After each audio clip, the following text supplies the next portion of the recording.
Ricardo, discúlpame, perdóname, pero hoy corregimos el error y el pecado de no escucharte, sobre todo en estos tiempos, en todos, pero sobre todo en estos tiempos tan intensos en tu área. Buenos días, mi querido Ricardo. Jorge, ¿qué tal? Muy buenos días. No te apures. Estuve viendo el programa ayer y hoy y sé que, como dicen, pues a veces uno se clava con sus cosas, con las cosas.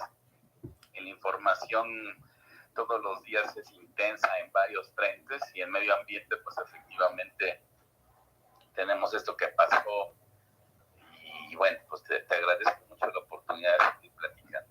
No, hombre, mi Richard, para nosotros siempre te esperamos con todo interés por todo esto que está sucediendo. ¿Qué nos tienes, mi querido Ricardo? Gracias, pues mira, ese es el mismo tema. Yo diría que muy triste seguir hablando de esta situación. Yo sí felicito al gobierno y al presidente de la República porque son unos maestros en manejar la información y de poner los temas desde la conferencia que da el presidente en las mañanas y polarizar cada vez más a la sociedad, a todos los ciudadanos de México, de su pueblo, contra el pueblo que si lo critica es totalmente ignorante y conservador y lo único que pretende es seguir robando, porque así lo dice. La información que tenemos tristemente del Tren Maya y que mucha gente que lo sigue, pues nada más ve esa parte y es, repito, un maestro en el manejo de la información. Mira, algunos datos. Se dice que nada más se va a tumbar, o él lo dice, a tumbar así de plano, un porcentaje mínimo de área verde, por no decir selva, porque él dice que no es selva, que es Acahual. Acahual, exactamente. Que alguien le explicara qué es Acahual. La selva está constituida por diferentes estratos de vegetación, pero finalmente es selva. Claro. Las especies que hay ahí de vegetación, en los tres estratos en los que se divide la vegetación, que son los pastos, las hierbas y los árboles, finalmente es una composición de un ecosistema que se llama selva. A lo mejor, quizás, que no es cierto, yo sí puedo decir de fuente fidedigna que he estado ahí. Por supuesto que también se compone esa parte de Acahual por árboles. Si bien es cierto, no todo lo que se ha derribado son árboles, pues sí es vegetación, es una cobertura vegetal y se está eliminando esa cobertura para abrir sobre el frente o la línea del tren. Entonces, nada tiene que ver que tirando a Acahual, no selva. Claro que es parte de la selva. Yo repito, alguien debería de explicarlo. No hay que ser un experto en este tema. La vegetación se está tirando para abrir el paso del Tren Maya. Entonces, eso es por un lado. Segundo, se dice que se está reforestando, no hay elementos para decir que el programa Sembrando Vida, que ni siquiera está en el área ambiental, no pertenece a la Secretaría de Medio Ambiente, sino a la de Bienestar, y que es un programa totalmente electorero de dar recursos, tumbo mi vegetación y voy a recibir recursos para volver a sembrar vegetación. Y no hay resultados que se den si ustedes entran a las páginas de transparencia de la misma Secretaría del Bienestar, pues sí se menciona que se van a sembrar tal cantidad de árboles, millones, en tanta superficie, pero no hay resultados de qué tan efectiva ha sido esta siembra. Entonces, y dice el señor presidente que al lado de todo eso que se está abriendo, que él estima que nada más van a tirar 100 hectáreas, lo cual, si ustedes ven las fotos, pues eso no es cierto, y hay vuelos con drones, etcétera, eso no es cierto. Sí se está tirando una gran cantidad de territorio. Entonces, y que se van a sembrar a los lados muchos árboles frutales y maderables. No todas las especies crecen en este tipo ecosistema, hay que saber, claro. no es decir, vamos a sembrar muchos arbolitos, así como así. Pino y Oyamel, ¿no? Sí, Imagínate. claro. Por ejemplo, le preguntan, oiga, ¿hay un estudio de impacto ambiental? Y responde que sí. Yo quisiera saber dónde está ese estudio de impacto ambiental. Ahora bien, suponiendo sin conceder que hubiera existido un estudio de impacto ambiental para el tramo 5, cambiaron, y eso todo el mundo lo sabemos, si él lo dice, cambiaron la ruta. La cambiaron bastantes metros. Tendría que haber un nuevo estudio, ¿no, Ricardo? En todo caso. Exacto.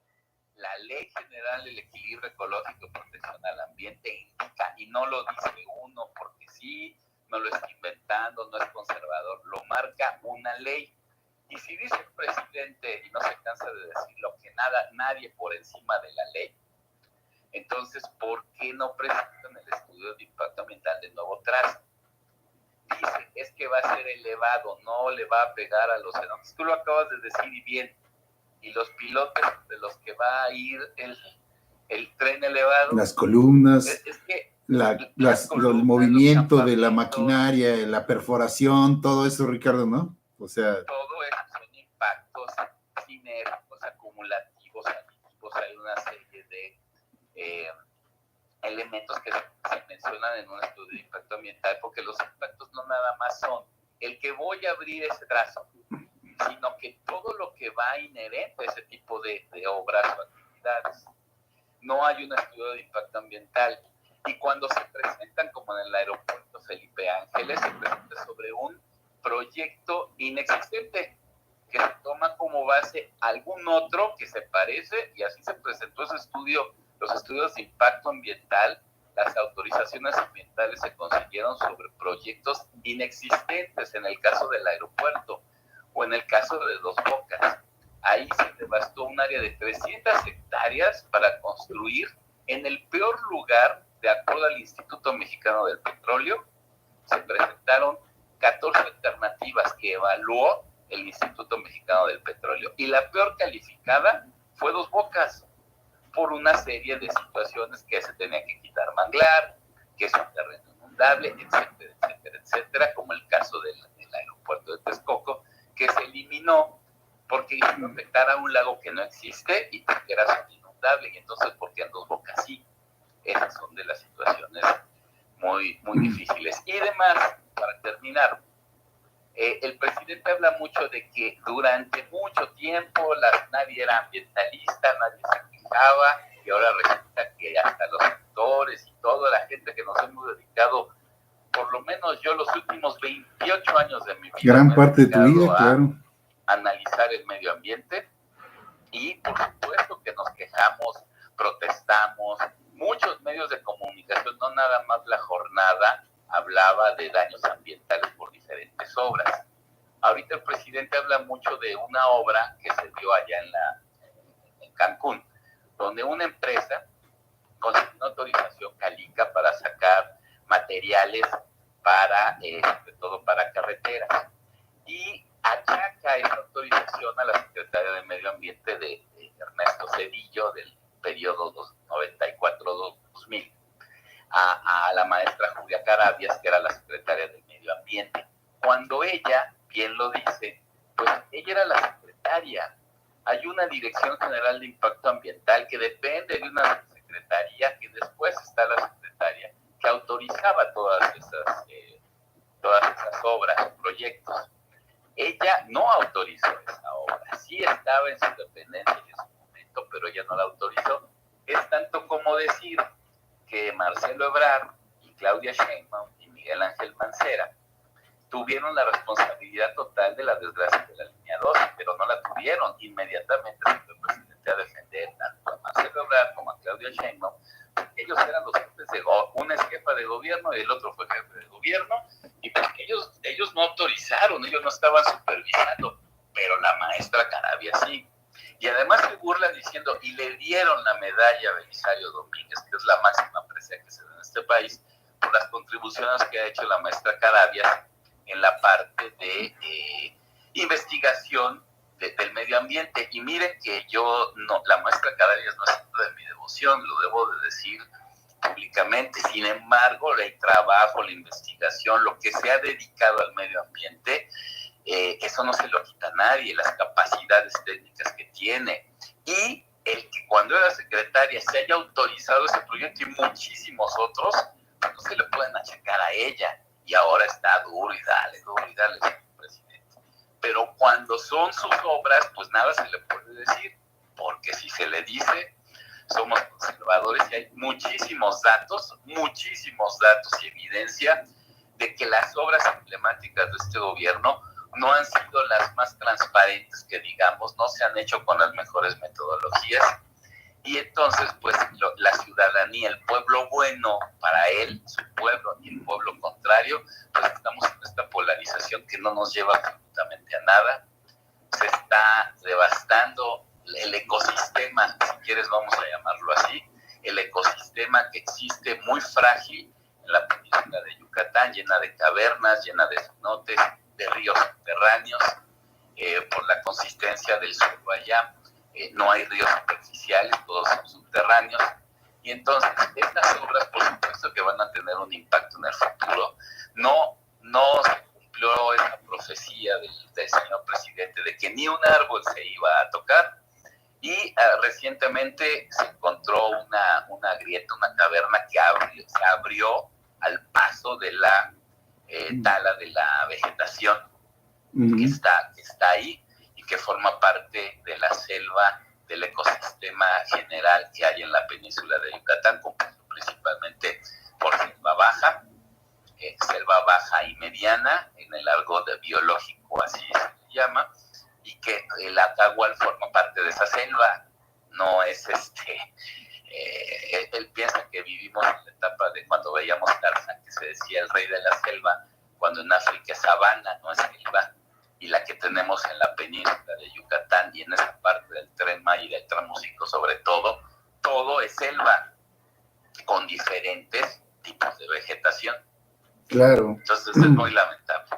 Sí, es absurdo y es una pena ver leído los pretextos y los argumentos que emite este señor, aprovechándose, pues sí, de la ignorancia, ¿no? De muchos de sus seguidores que le aplauden. Y además, lo peor que ha tenido esta administración es justamente justificar, valga la redundancia, el hecho de hacer atrocidades porque en el pasado también se cometieron. O sea, nadie dice que del pasado no haya habido errores, nadie dice que del pasado no haya habido delitos contra el medio ambiente. Por eso se crearon los organismos que hoy existen, ¿no? Para prevenirlos, para analizarlos, por eso se crearon los procedimientos en base a esas experiencias terribles de lo que hoy se cometió, pero eso no justifica que hoy, con lo que se ha avanzado y con los estudios que se tienen y los procedimientos, se vuelvan a cometer justamente ese tipo de atropellos a la naturaleza. Últimamente, por algunos más sensatos aterrizados dicen, pues no es que estemos en sí contra el Tren Maya, no es que estemos así contra la obra en sí mismo, ¿no? Como el aeropuerto. Lo que estamos es que se haga de la mejor manera, vaya, que si lo va a hacer, porque lo puede hacer, sabemos, se haga de la mejor manera y con todos los estudios de mitigación, de impacto y mitigación ambiental que se pueden, y si se le está advirtiendo de lo terrible que puede resultar esta obra y de los justamente repercusiones que puede haber, que es otra de las cosas que te iba a preguntar, las consecuencias que puede tener irreversibles, ¿no, Ricardo? Sí, bueno, por eso en la evaluación de impacto ambiental se ven los diferentes tipos de impacto, no nada más los que se hacen puntuales en el momento por la limpieza del terreno, la construcción y después la operación, sino todas aquellas obras o actividades que van adheridas a un proyecto. Hay proyectos sí muy puntuales, pero en el caso del Tren Maya, de estos grandes proyectos de este gobierno, por supuesto que hay otros tipos de impacto y las consecuencias pueden venir después. Efectivamente, por ejemplo, esto de Calica, al ir sacando el material pétreo, poco a poco pues se van haciendo socavones, vienen unos impactos a futuro. Esta autorización data del 99. Entonces, de la fecha, más de 20 años, por supuesto que hay impactos que se van generando con el tiempo y que quizá no se vean. Y tienes toda la razón. En el pasado hubo muchos errores, muchas autorizaciones que seguramente fueron producto de la corrupción. Ni mejor dicho, no se está negando. O sea, todo eso ha pasado, pero no tiene por qué pasar ahora. O sea, ¿por qué pasó? Entonces ahora no se hace nada. Porque antes no se protestaba, entonces ahora el protestar es malo. Está el tema que tocaste de Lili Téllez y bueno, de otro grupo de legisladores, en el sentido de que no estuvieron presentes para que las autoridades correspondientes de la Profepa, de la Semarnat, de Fonatur estuvieran, se les solicitara su presencia en el legislativo para explicar toda esta serie de situaciones y que no vayan para que voten, para votar y que se acerquen los funcionarios, pues es muy triste. De por sí, y lo hemos hablado aquí en Disyuntiva, las instituciones ambientales y muchas otras, pues están desapareciendo o se les está dando tan poco presupuesto que no están cumpliendo con su función, que es el caso de medio ambiente. Es terrible la situación en el medio ambiente nacional, porque las instituciones que se tienen pues no funcionan y acatan única y exclusivamente lo que dice el presidente, ¿no? Así es. Un parlamento abierto para la reforma energética o eléctrica, y al final salió a decir el presidente, bueno, es que se va a presentar la misma propuesta y no se le va a cambiar una coma. Sí. Y entonces todo el trabajo, ¿para qué sirvió? ¿Para qué? Sí, como el comunicado que emitió Semarnat, para eso sirve, ¿no? El comunicado grosero, grotesco del pasado fin de semana, ¿no? O sea, dices, esto es un comunicado de una Secretaría de Estado, no es posible, ¿no? O sea, pero si tú lo lees, bueno, lo leíste, dice exactamente lo que el presidente dice en su conferencia. Exactamente, tal es lo cual. Mismo, o sea, nada más repite. Son repetidores. La secretaria de Medio Ambiente lo que dice el presidente. Exactamente, sus mismas palabras. Es muy lamentable. Así es, querido Ricardo. Y mira, y por último, y yo no la defiendo, pero se habla del histrionismo de Lili Téllez, que nos falló. La verdad, pero sí. A veces se requiere cierto histrionismo de legisladores, de funcionarios, etcétera, pues para que se voltee a ver la situación, porque si no pasa nada. Si en este país no protestas, y no es que esté bien, pero si no protestas, yo lo comenté hace muchos años, de verdad, denme un minuto, hace muchos años, cerca de mi propiedad, de mi casa, se construyó edificios sin permisos, etcétera, etcétera, y estuvimos con autoridades peleando, diciendo, etcétera, y no pasó nada. ¿Sabes cuándo pasó? Y saben todos ustedes cuándo pasó, cuando cerramos la calle. Tuvimos que llegar a esa situación tan grotesca, tan fuera de ciudadanía, pero fue cuando nos hicieron caso. Entonces, en este país a veces hay que ser un poco histriónicos para poder conseguir algo de beneficio para la población, aunque por supuesto se persigan intereses personales. Y no estoy defendiendo a la senadora Lili Téllez, nada más que si sumamos todos esos histrionismos de varias gentes, pues pudiera conseguirse algo. Esa es mi opinión, puede ser que esté equivocado. No, es correcto, aquí lo hemos dicho, ¿no? Hay que hablarles en su propio idioma, jugar en su propio terreno, responderles en el mismo, pero pues estar cuando se tiene que estar también, ¿no?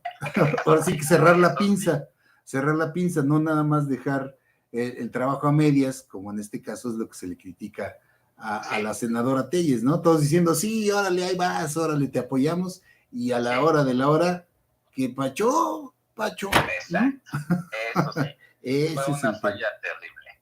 Así es, querido Ricardo.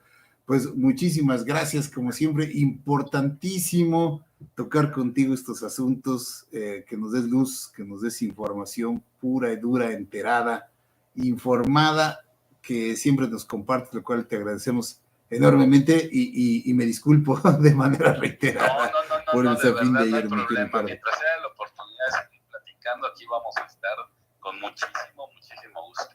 Muchísimas gracias, querido Ricardo Medina Calvario. Te mandamos un abrazo y vaya, usted sabe que mi querido Ricardo sabe de lo que habla. Muchos años en estudios de impacto ambiental, en el terreno, lo conoce, sabe de lo que habla y eso es lo importante. Esta es información que debemos tener y compartir.